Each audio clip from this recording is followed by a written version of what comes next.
Donc, bonjour tout le monde.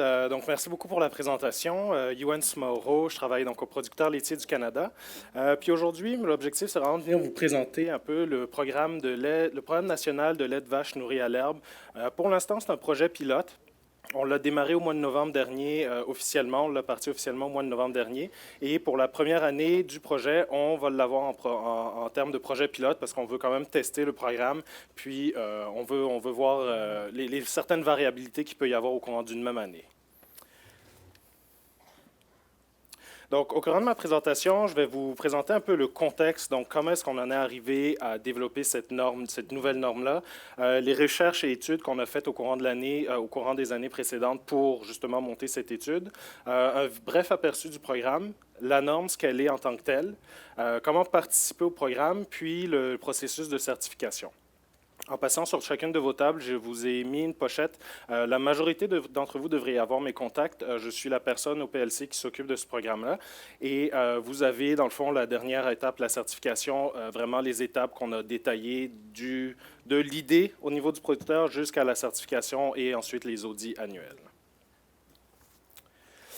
Donc, au niveau du contexte, donc, on constatait qu'il y avait un intérêt pour le consommateur pour des produits de lait de vache nourri à l'herbe.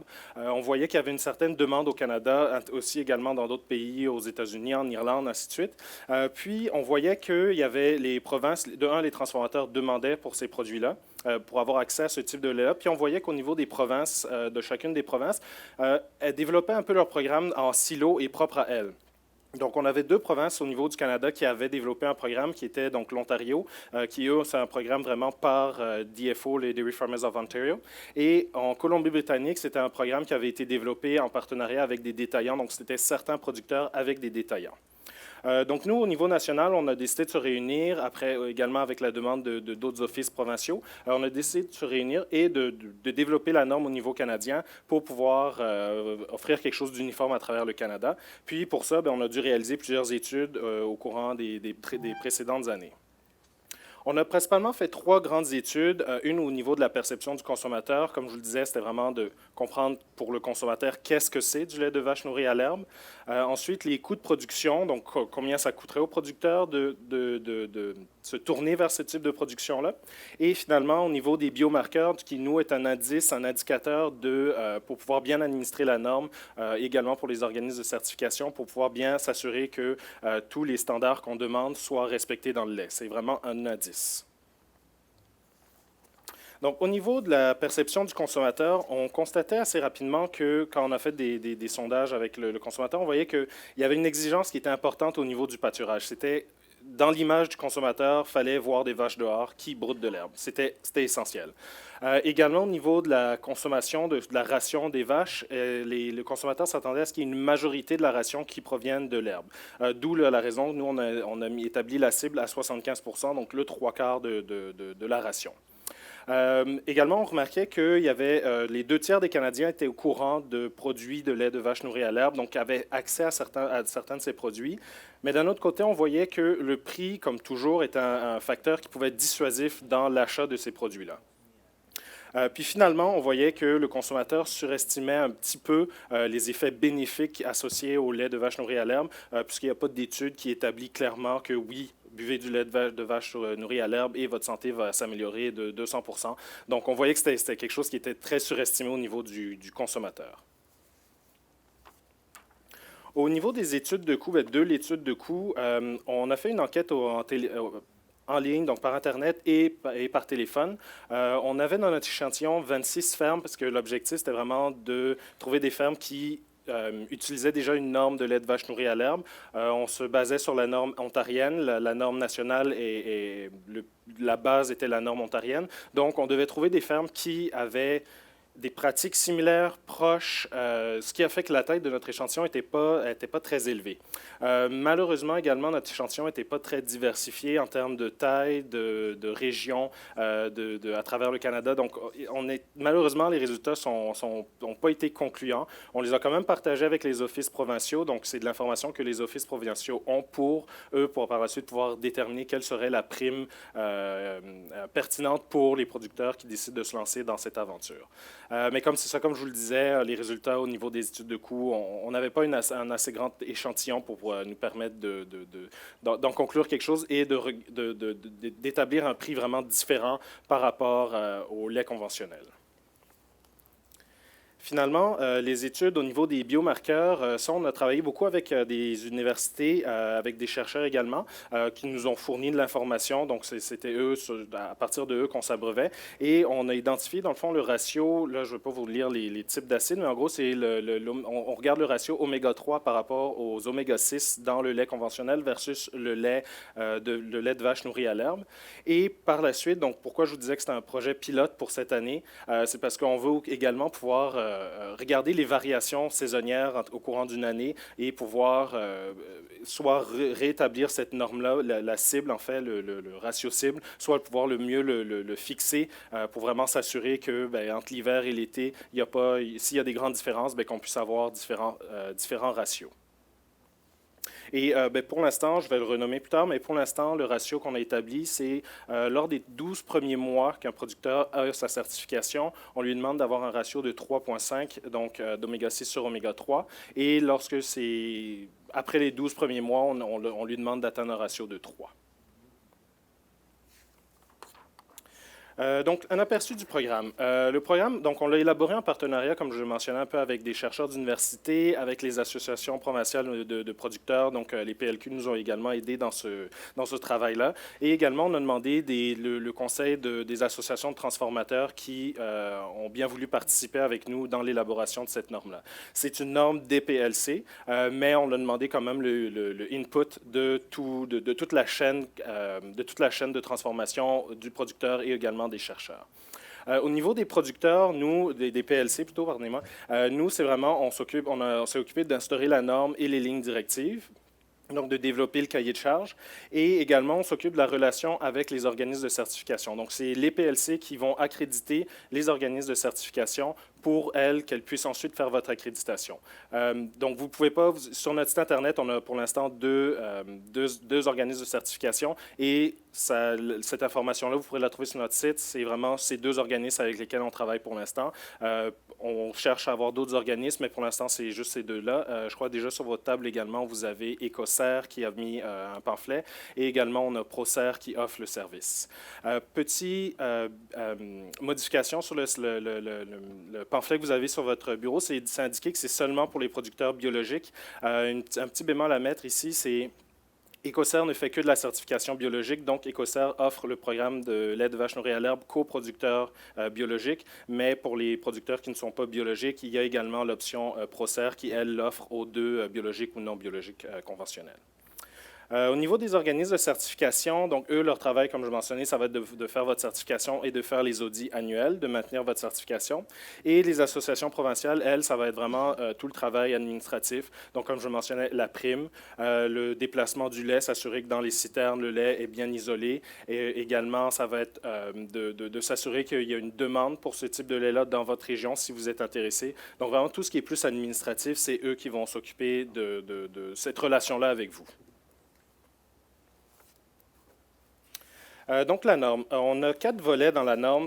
Tout d'abord, le premier, c'est le protocole d'alimentation des animaux. Le second, des exigences relatives au pâturage, les audits et ensuite la transition des fermes. Donc, au niveau du protocole, comme je le mentionnais, un beau petit graphique très simple, on vous demande dans la ration totale de votre troupeau, on demande à ce qu'on exige en fait que la portion minimale en graminées et en fourrage soit de 75 % et on permet un maximum de céréales et suppléments à 25 %. On apporte une petite souplesse. Si vous avez une recommandation ou une recommandation de votre nutritionniste ou d'un spécialiste, votre vétérinaire, on permet à ce que cette norme soit la portion en fourrage et graminées soit réduite à 70 % et donc on permettrait d'avoir un 30 % en céréales et suppléments, mais ça demande vraiment une recommandation d'un spécialiste. Également, on a toute une liste d'aliments qui sont interdits dans la ration, donc la drèche de maïs, tous les types d'huiles, matières grasses végétales, les huiles d'origine animale, les graines oléagineuses, le lin, par contre, au-delà de 1 kg par jour, et la farine de poisson, l'urée, supplément à base d'azote. L'idée derrière, c'est de ne pas influencer les biomarqueurs. Ces aliments-là ont été identifiés comme pouvant influencer le biomarqueur et on ne voudrait pas avoir un troupeau qui est alimenté avec ces aliments-là et atteint le critère qu'on a mis de 3 ou 3,5 pour les biomarqueurs.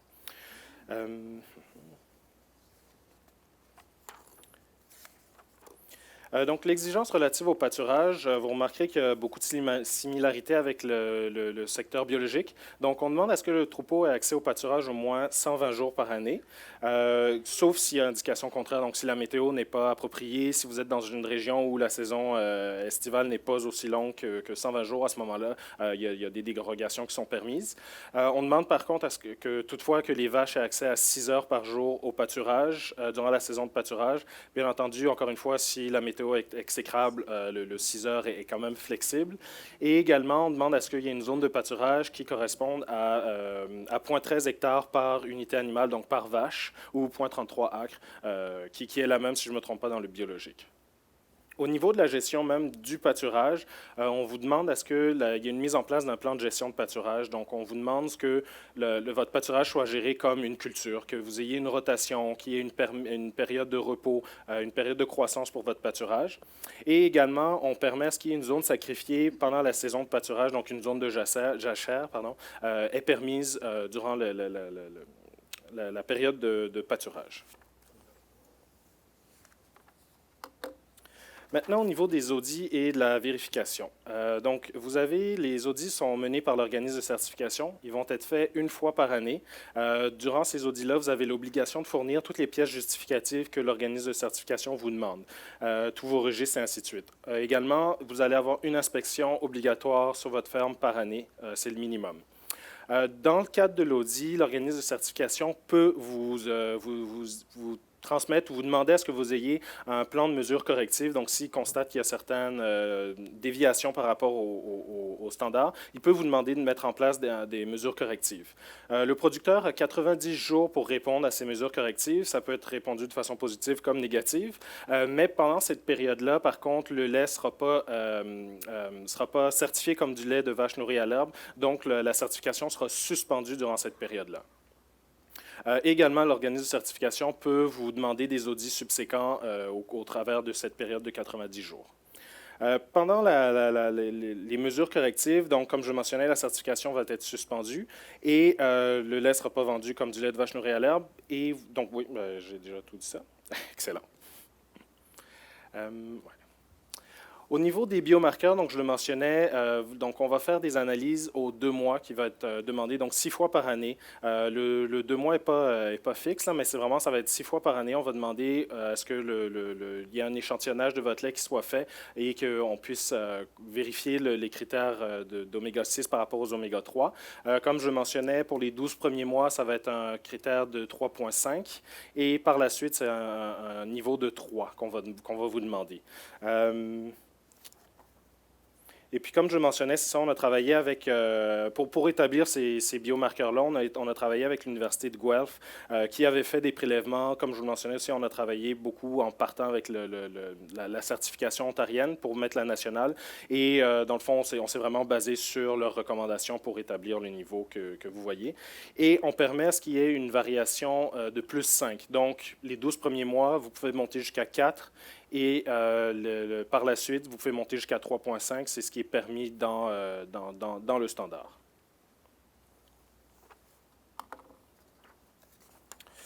Maintenant, au niveau de la transition. Donc, au minimum, on va vous demander est-ce que vous transmettiez le formulaire de demande à votre organisme de certification que vous auriez choisi.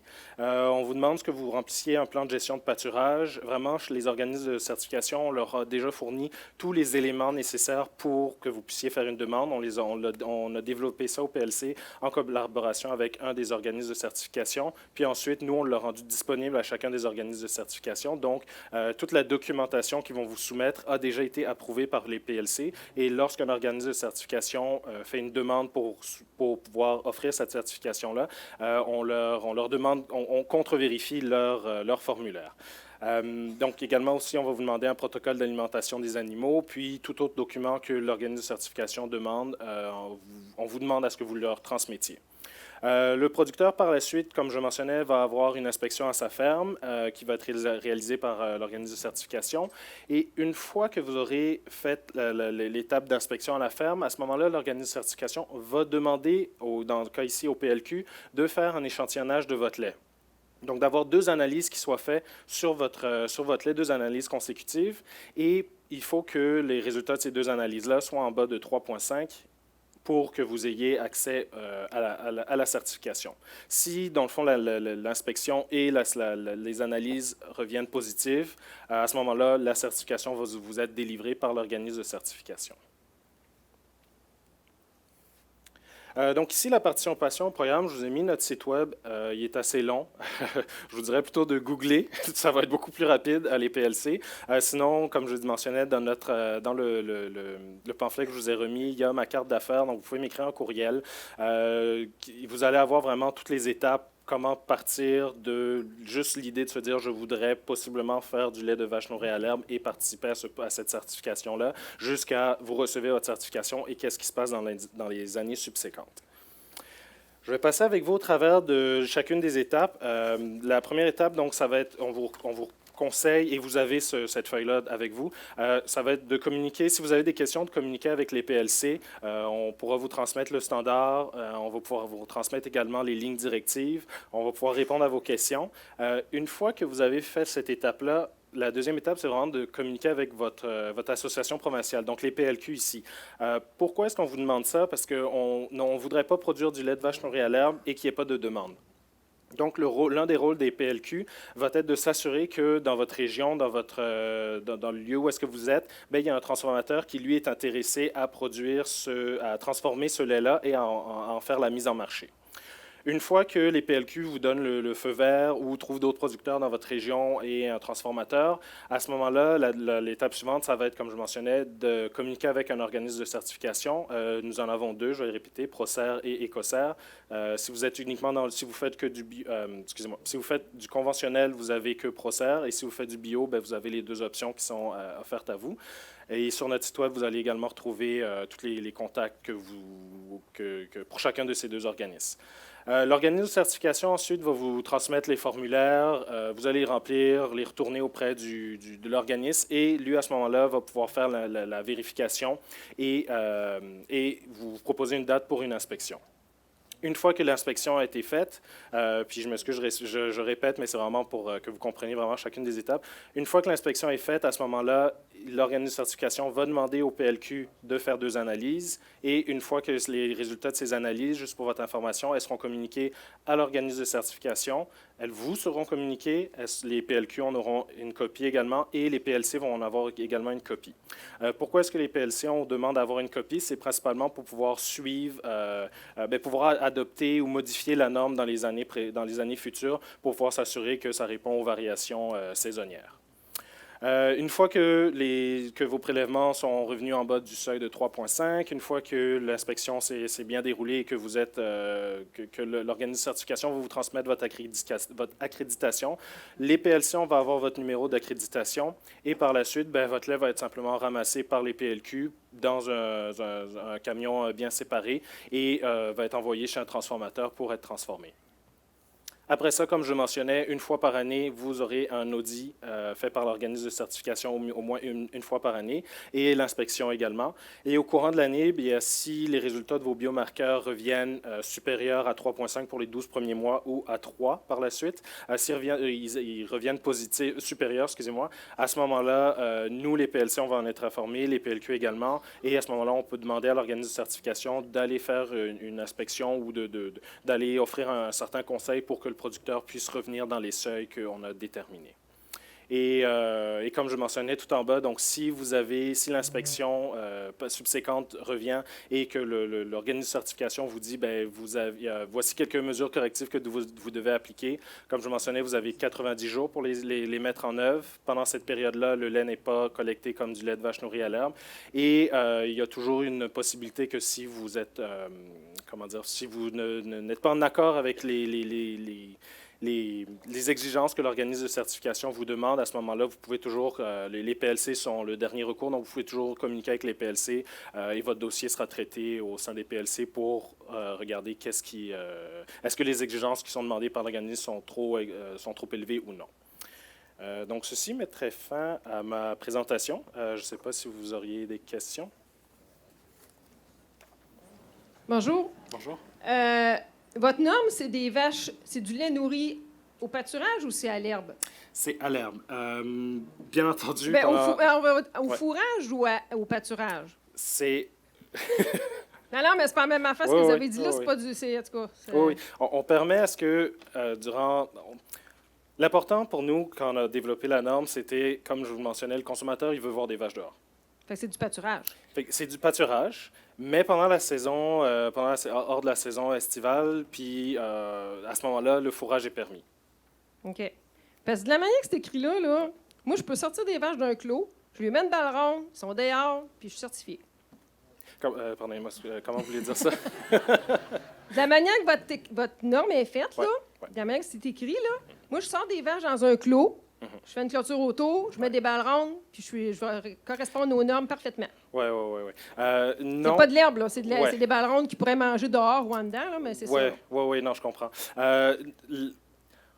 Je comprends votre point. C'est une norme nationale, donc on a dû la développer en collaboration pour que ça plaise à tout le monde à travers le Canada. C'est pas l'objectif qu'on vise. C'est certain, comme je vous dis, on est dans un projet pilote, donc ça se peut que la norme change si on a besoin de s'adapter puis qu'on réponde conformément aux demandes du consommateur. Ce qu'on ne veut pas au final, c'est que justement votre scénario, ou même pire encore, on avait des demandes à ce que les vaches ne soient pas obligées d'être mises dehors. Donc ça aurait pu être du lait de vache nourrie à l'herbe qui soit à l'intérieur toute l'année. Mais de la manière que c'est écrit, c'est ça qui va arriver. Là. De la manière que c'est écrit, on peut faire ça. C'est un peu le compromis qu'on est arrivé. Là, on est dans une année... ça ne sert à rien, ces hectares-là. C'est trop petit. Les hectares de... Oui, vous ne nourrirez pas des vaches tout un été au Québec avec ça, c'est certain. Vous nourrissez 2 mois de temps à peu près. Oui, je le sais, mais de la manière qui est écrit au Québec, les gens sont canadiens aussi, là. Oui, mais je comprends. Malheureusement... Là, c'est parce qu'il y a des producteurs bio qui en font déjà de lait à l'herbe. Moi, ça m'insulte un peu quand je vois ça. Là. C'est plus sévère, le bio, puis c'est correct. C'est correct que le bio, c'est plus sévère, mais minimum, il faudrait mettre un pourcentage d'herbe dans la ration, comme il y a en bio. Parce que là, il y a juste du fourrage. Puis vos superficies ne sont pas assez grandes pour fournir de l'herbe tout un été de temps, pas avec les normes qu'il y a là. Mais c'est la même norme que le bio, je comprends, mais... le bio, il y a d'autres chiffres avec pour faire que ça mange l'herbe. Écoutez, je comprends parfaitement votre point. Comme je mentionnais, malheureusement, on vit dans une fédération. On a dû s'adapter à des conditions qui sont vraiment différentes de la Colombie-Britannique jusqu'à Terre-Neuve. Je ne m'attends pas à ce qu'on ait du lait de vache nourri à l'herbe à Terre-Neuve, mais on a vraiment dû trouver un point milieu. Puis je prends votre commentaire, puis je le transmettrai aux bonnes personnes. En passant, il n'y a pas rien sur l'ensilage de maïs non plus? Ça également, ça a été un point sur lequel on a eu de forts débats. On permet l'ensilage de maïs dans la portion du 25 % donc de grains. OK, mais ce n'est pas mentionné. Non, c'est parce qu'on la permet. Par contre, on vient également établir que si vous avez une analyse pour déterminer la quantité de grains qu'il y a dans votre ensilage de maïs, à ce moment-là, on va prendre ce chiffre-là. Et si vous n'avez pas d'analyse, à ce moment-là, on prend un ratio 50-50. Donc, on détermine qu'il y a 50 % de grains dans votre ensilage. Okay, c'est le compromis. Dans le fond, l'ensilage de maïs est calculé comme un concentré à un certain pourcentage. Exactement. Okay. Exactement, ouais. Parce qu'il n'est pas écrit, là. Non, je sais, je n'ai pas été dans ce détail-là pour l'ensilage de maïs. OK, c'est beau, parce que je voyais les grandes lignes, je pensais que... Mais je vais y relire vos normes. Oui. Une autre question à l'arrière, Louis? Oui, bonjour. Bonjour. Moi, je suis, en tant que producteur de lait bio, je suis 100% en désaccord avec ce projet pilote-là. Je considère que ce lait-là est un marché de niche qui va venir nous voler, en fait, des parts de marché.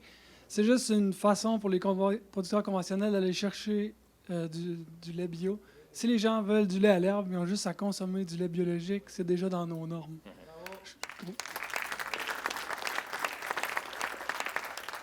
La prime, vous la considérez comment? C'est rajouté sur notre prime de lait bio ou c'est... Parce que je veux dire, on fait déjà pratiquement tout ça, nous, là, à part le pourcentage peut-être, là?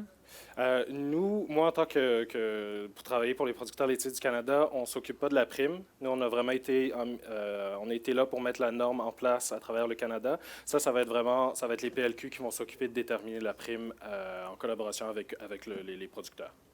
Fait que ça, je vous dirais de communiquer avec les PLQ pour connaître quelle serait la prime potentielle. OK. Puis au niveau de la logistique de transport, vous pensez que c'est réaliste? Je veux dire, on est 135 producteurs de lait bio, puis on a déjà de la misère à effectuer la logistique. Là, on va rajouter quelques producteurs de l'herbe partout, puis on va essayer de faire des vannes avec ça. Bien, c'est pour ça. C'est complètement illogique, à mon avis. C'est pour ça qu'on demande à tout producteur qui souhaiterait de faire du lait de vache nourrie à l'herbe, on lui demande de communiquer avec les PLQ. Les PLQ, eux, déjà en ayant une très forte connaissance du territoire, des circuits de lait, peut s'arranger pour avoir des producteurs dans une même région pour essayer de minimiser les coûts.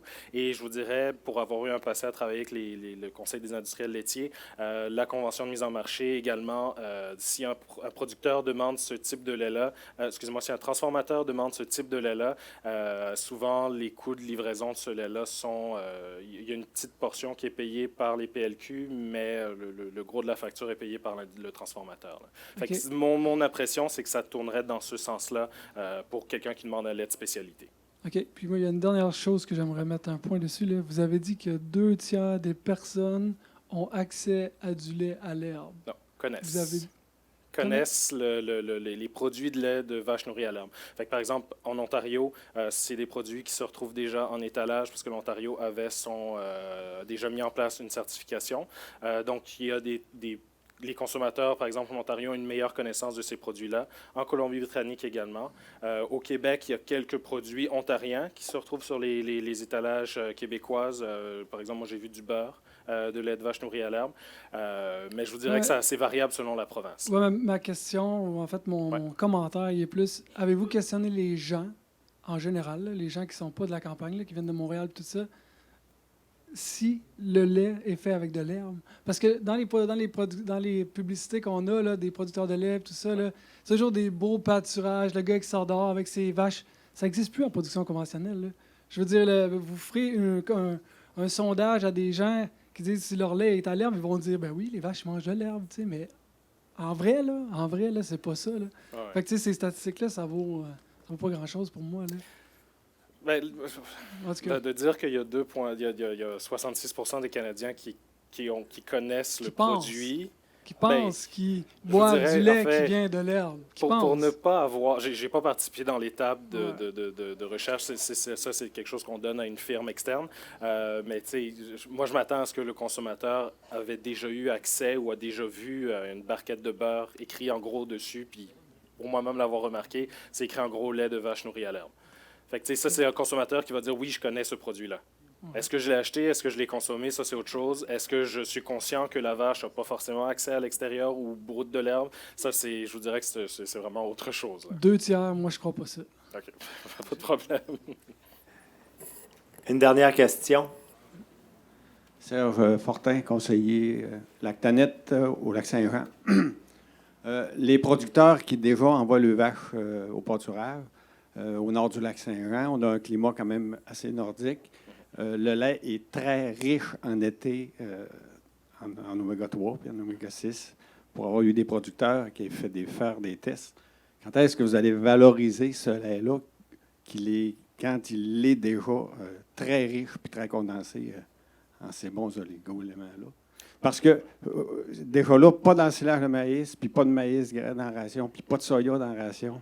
C'est déjà, on part gagnant. Là.